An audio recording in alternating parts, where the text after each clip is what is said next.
your kids feel about a slim Santa Claus? Anti-obesity activists are seeking to trim down St. Nick this year because, get this, they apparently think his chubbiness sets a bad example for kids.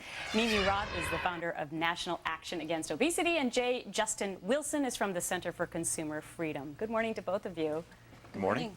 All right, so MeMe, you actually think that this is a good idea. Over in Britain, they're starting this campaign saying, hey, we're going to have Santa Clauses out there at the malls doing aerobics this holiday season because Santa's too fat. And he's not a good role model for kids. You know what they're trying to do? Many people don't realize that we now have more overweight people on the planet than underweight. We have 1.3 billion overweight people to about 800 million underweight. So this is a huge issue. And I think their heart's in the right place. They're not saying, hey, let's edit the Burl Ives classic films. They're just saying the guys at the malls shouldn't be morbidly obese. I think that they're just trying to set a good example. We know Santa is an amazing marketing device, and I think they're just trying to use him to set a great example for kids. Okay, Justin, is Santa really a bad example for kids? Shouldn't it be their parents?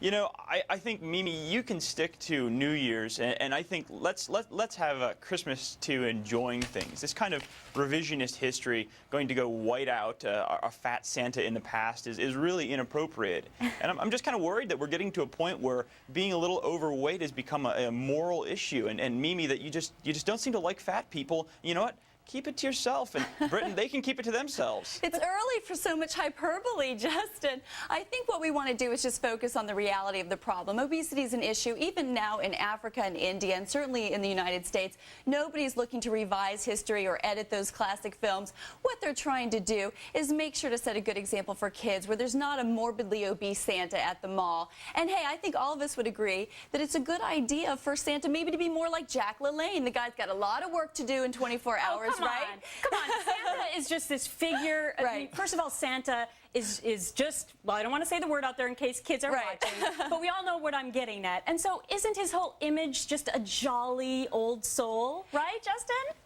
You know, let's get rid of Halloween, too. I mean, isn't that setting a bad example? And the Easter Bunny, I mean, he looks a little pudgy. Give me a break. You know, obesity is not a moral issue, and frankly, you know, trying to panic the nation into doing calisthenics, you know, it's fine if we want to have some physical activity, but when it comes to the kind of draconian government regulations that they're trying over in the UK, I just roll my eyes. You know, just this month, they came out with a study that called for what they're calling fit cities, which is cities where they're going to try to force people to lose weight, and they're actually talking about mandatory fat camps. Well, let's say that losing weight is probably a good idea overall. But MeMe, I'm going to give you the last word on this. Are you going to put out carrots instead of cookies? I'm not, but we have to not forget that this is really an issue, and he talks about moral issue. It's fine to abuse yourself, but not when you expect others to pick up the price tag. Obesity is costing this nation $100 billion annually in health care costs. All right, the debate's going to continue. Watch out to see if Santa is chubby at your mall or not. MeMe and Justin, good to talk to you.